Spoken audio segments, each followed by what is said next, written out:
Salut, Salrek, je vais vous parler de mon prochain scénario, l'inquiétante sorcière du village, qui parle en fait d'un village qui est enclin à une malédiction et qui va repérer une sorcière qui rôdait un peu dans le village et qui effectuait d'étranges rituels. C'est-à-dire que le village se mettrait par exemple à être plongé dans l'obscurité, avec des pluies diluviennes, de l'orage, tout un climat un petit peu hostile, qui ferait que justement les villageois repousseraient sans cesse la sorcière qui viendrait dans ce village. Et donc nos joueurs démarreraient directement la session au sein de ce village afin d'être en fait directement témoins des événements.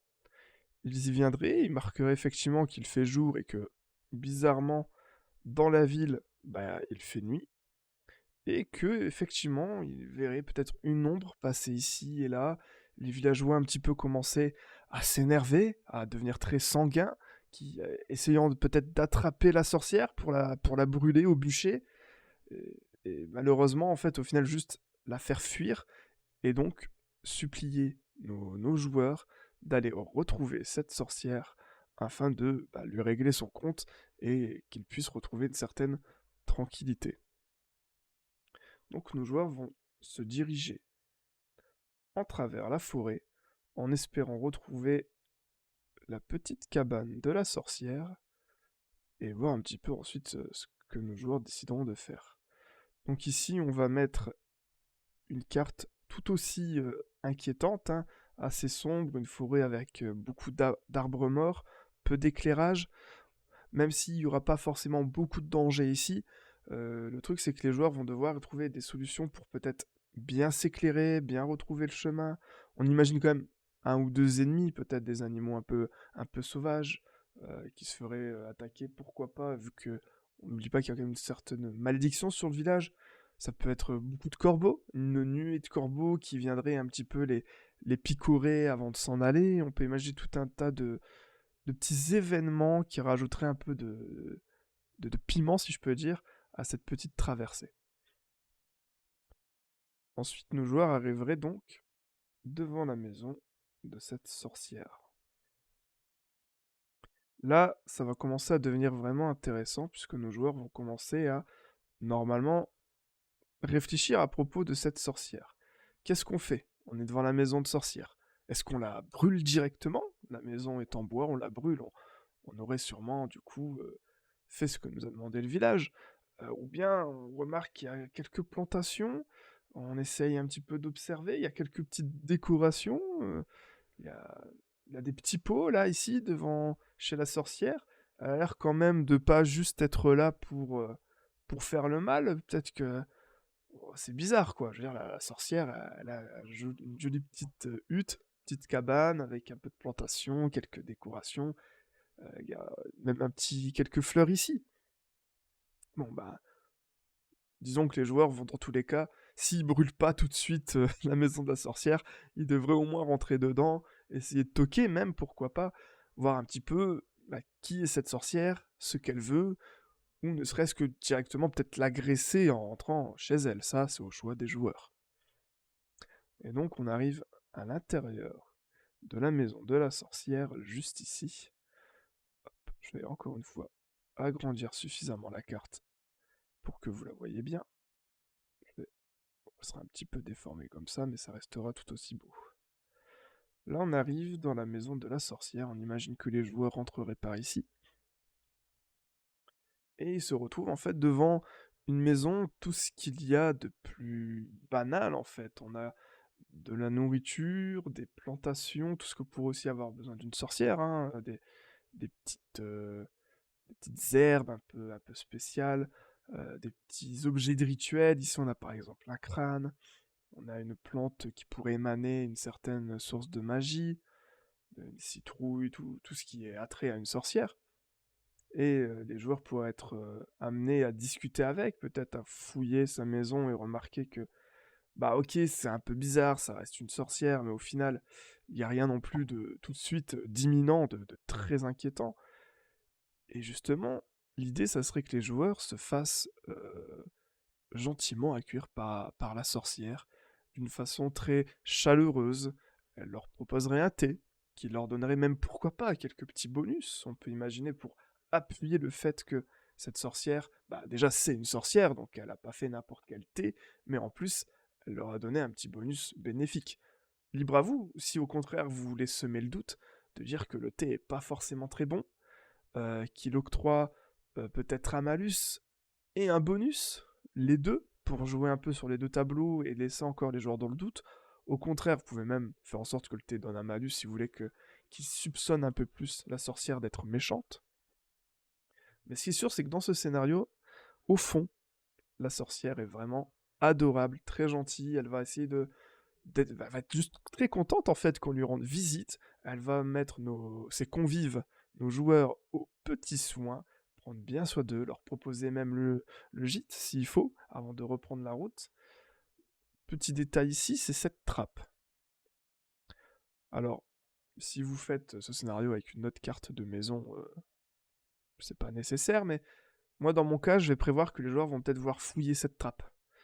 Ou que justement la sorcière à la fin, pour un peu contrecarrer les choses, va leur proposer de se diriger vers cette trappe pour en fait passer à la suite des événements, puisque la sorcière expliquera à nos joueurs que effectivement elle effectue un rituel, mais c'est pas elle qui a l'origine de la malédiction, bien au contraire, elle tente de soigner ce village, de le guérir de cette malédiction, et que malheureusement ça passe par certains rituels qui peuvent paraître un petit peu mauvais, mais malheureusement il faut passer un petit peu par là pour guérir le village. Alors peut-être qu'il va pleuvoir, que le vent va souffler de toutes ses forces, que l'orage va tomber, peut-être l'espace d'une nuit, peut-être l'espace de deux, en fonction de comment la malédiction a gagné du terrain, mais c'est pour le bien du village. Ainsi, la sorcière proposerait aux joueurs peut-être d'aller lui chercher l'ingrédient manquant pour un petit peu accélérer tout le processus. Un ingrédient manquant qu'elle va leur proposer d'aller chercher en passant par cette fameuse trappe. En tout cas, dans mon cas, ça peut être simplement, il n'y a pas de trappe, sortez de chez moi, traversez la forêt, et vous trouverez ce fameux chemin dont je parle. Moi, c'est par solution de facilité, puisque c'est un one-shot, que la trappe mènerait à des chemins un petit peu plus rapides.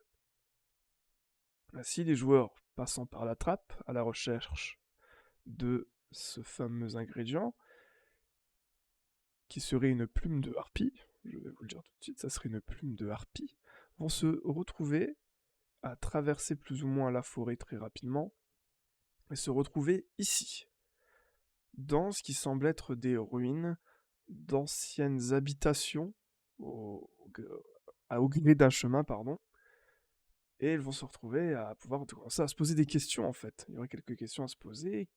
Ben, pourquoi c'est en ruine? Est-ce que c'est à cause de la sorcière? Mais bon, la sorcière semblait quand même être très gentille. Est-ce que c'est autre chose? Ils vont pouvoir peut-être commencer à fouiller, peut-être trouver quelques indices pour résoudre un peu ce mystère de qu'est-ce qui s'est passé, euh, et se rendre compte qu'en fait, ce village-là a subi une malédiction lui aussi, le même, qu'il n'a pas survécu. Ils vont avancer sur ce chemin, à travers ces petites ruines, avant de se retrouver, disons, au cœur de ce petit village, enseveli par les eaux, enclin à cette malédiction. On pourra assombrir peut-être un petit peu la carte, mettre quelques éléments un petit peu plus d'horreur, quelques peut-être toiles d'araignée, euh, pourquoi pas mettre euh, un fantôme même sur la route, pourrait très bien avoir un fantôme qui donnerait quelques indices si vous voulez accélérer un petit peu les choses. Mais ici, il y aura surtout les harpies au sommet de ces vestiges qui vont attaquer nos joueurs, qui vont se défendre, sûrement les vaincre, récupérer l'ingrédient que demandait la sorcière.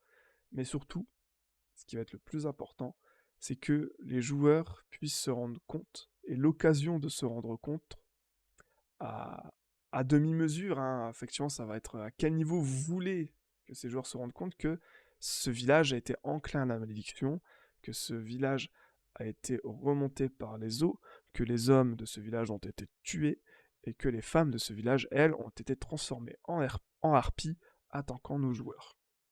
Et c'est là que ça devient intéressant, c'est que en récupérant la plume, ils pourront le ramener à la sorcière, et guérir le village, ou au contraire, en fonction des indices que vous laissez donner, en fonction de comment vous voulez gérer la chose, bah, les joueurs pourraient justement penser tout l'inverse, dire: «On a encore quelques doutes, c'est peut-être la sorcière le problème, elle essaie juste de sauver sa peau, on décide, de la brûler, de la tuer, de comme ils veulent». Et donc là, on a 2 fins.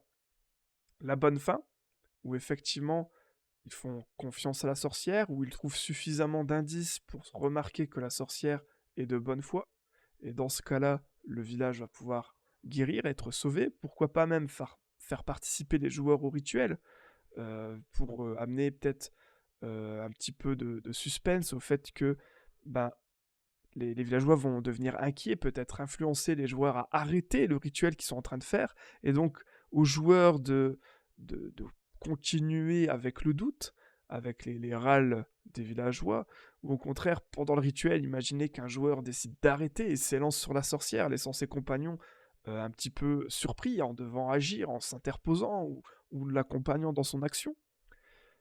Là, on a vraiment une grande ampleur de manœuvre pour essayer de rendre la chose épique et en fait avoir beaucoup de chemins possibles simplement pour deux fins qui seraient le village succombe à la malédiction ou il survit.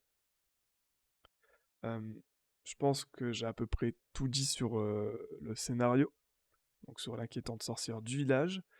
J'espère que ce petit scénario un peu euh, d'énigmes, très rapidement d'énigmes, et surtout d'histoires, hein, qui racontera tout au long de l'aventure, hein, OMJ de raconter un peu tout ce qui s'est passé au niveau de la malédiction, l'histoire un peu de ce village, en travers la sorcière peut-être, euh, et de semer le doute, de jouer un peu avec les joueurs, entre leur donner quelques indices, puis semer le doute à nouveau, avant de leur redonner un petit peu d'indices, pour encore une fois ressommer un peu le doute et jouer un peu comme ça de ses compagnons d'aventure, avant de les laisser peut-être trouver une solution ou l'autre et afficher le grand final.